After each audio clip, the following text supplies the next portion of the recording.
Chapter 4.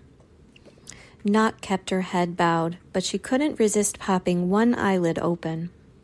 The governor walked past her, leaving the scent of lemongrass trailing behind him. Another snap from Knock's mother, and the prisoners sat back on their heels, palms still pressed together at their chests. Knock blinked, hardly able to believe that she stood just a few yards away from Chitana's greatest hero. He looked ordinary. Knock didn't know what she'd been expecting. It's not like he would be floating in on a cloud or anything like that, but the man standing before them could have been any man. He was taller than her father, but not by much. His face was smooth and pale, the color of milky tea. He smiled briefly as her father greeted him, and only then did faint age lines appear at the corners of his eyes. Her father seemed in awe of him, too. Or maybe he was just afraid of messing everything up. He could hardly meet the governor's eyes as he stepped forward and cleaned his glasses yet again. "This is a very special day for us all," her father announced. "His Grace, our governor, honors us with his presence. As you know, His Grace gives such thought and care to your reform. We are—" The warden looked down the line of prisoners, and his eyes became glassy and sad behind his spectacles. His voice drifted off. "Come on, Dad, you can do it," Knock thought, willing him to gather up his thoughts. Knock's mother cleared her throat softly. We are so blessed to have you with us today, Your Grace," her father stammered. He was supposed to give a longer speech, but he must have forgotten it. "We will now serve a meal, after which my wife has planned entertainment in your honor." Knock's mother smiled stiffly. She flicked her fingers at the kitchen staff. Knock's nostrils filled with the smell of garlic and meat. The cooks carried big steaming pots out of the kitchen to the tables under the pavilion. They set the pots on top of metal stands that cradled crimson orbs to keep the food bubbling and hot. The prison children all perked up. The moon-faced boy even licked his lips. Knock wished they wouldn't look quite so hungry. The prisoners bowed, then made an orderly rush to the pavilion. Knock herded the twins behind their brother to wait their turn to be introduced to the governor.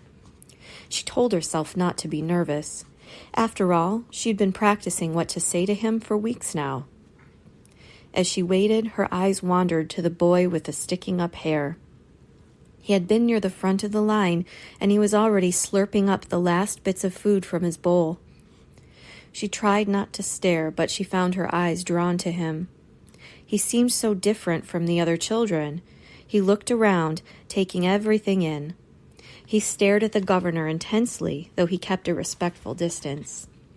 Suddenly, he turned his head, then stood up and hurried toward the boy with the round face, who had tears running down his plump cheeks. A full bowl of chicken and rice lay spilled on the ground at his feet. Two older girls stood beside him, cracking their knuckles. The boy with the sticking-up hair strode up to the tallest girl and, without a word, stomped on her bare foot. Knock gasped. "Knock!" her mother snapped. She turned to see her family staring at her. Even her father looked mortified. With a flush of embarrassment, she realized she was supposed to be greeting the governor at that very moment. Knock's practiced speech flew right out of her hand. Her cheeks burned as she bowed. "I'm very sorry that I was distracted, Your Grace. It's just that—" "Just that what?" asked her mother, impatience edging her voice. Knock pulled down the cuffs of her dress. "It's just that I think that boy over there is fighting." Her mother's lips parted, horrified. "What boy?" Knock pointed him out. The older girl was howling now, clutching her wounded foot. Knock's mother stormed toward the children. "You there," she said to the sticking-up hair boy. "What do you think you're doing?" The boy froze. "Oh, ma'am, I just saw—" "You saw that we were busy, so you thought you could misbehave, "No, ma'am, it isn't that. You see, these girls—" The girl he stomped on wailed and hopped on her good foot. "Hush," snapped Mrs. Sivapan. "You dare to start fights on a day like this?" She looked ready to swallow the boy whole. His spine straightened. Knock couldn't believe the way he was looking at her mother, as though he was right and she was wrong. "My friend has been waiting for this food," said the boy, "and they—" "How dare you talk back to me?" The governor glided toward the boy and spoke in a deep, smooth voice. "Allow me to handle this, Madame Sivapan." The entire courtyard hushed. Knock's mother patted down her hair as she stepped back to make room for him. "Thank you, Your Grace." The boy swallowed and wiped his palms against the sides of his trousers. He bowed to the governor. When he raised his head, he had a hopeful, almost happy look in his eyes. The prisoners and staff had inched closer to see what was going on. Everyone pretended to eat as they leaned forward, listening. "Is it true, child?" asked the governor. "You were fighting?" "Your Grace, it is the greatest honor to finally meet you," the boy said breathlessly. "I know that of everyone you will see that—" "Tut, tut," the governor chided. "Now is not the time for flattery. It is time for the truth. Tell me, did you hurt this girl? Yes or no?" The boy stood wide-eyed, with his mouth open. He nodded. "Do you know why I'm here?" the governor asked. To make sure we're being treated fairly?" The governor stared at him for an uncomfortably long moment. "I am here to remind you all of the price of breaking the law. Tell me, child, are the nights dark here in Namwan?" The boy nodded. "As they should be," said the governor. "Chitana is a city of light, but that light must be earned. That is why I had this reform center built here, away from the city, to remind the people that wickedness has a price. You see, light shines only on the worthy."